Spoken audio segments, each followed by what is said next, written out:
முதலமைச்சர் தான் மேடைக்கு மேடை கான்ஃபிடென்ட்டாக இருங்க, கான்ஃபிடென்ட்டாக இருங்க சொல்றாரே தவிர அவர் முதல்ல கான்ஃபிடென்ட்டாக இருக்காரா?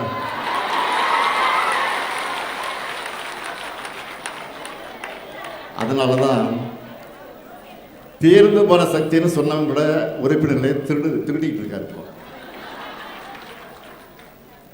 தீர்ந்து போன சக்தி விட்டே திருடுற இவர் எவ்வளவோ காஞ்சி போன சக்தியா இருப்பார்.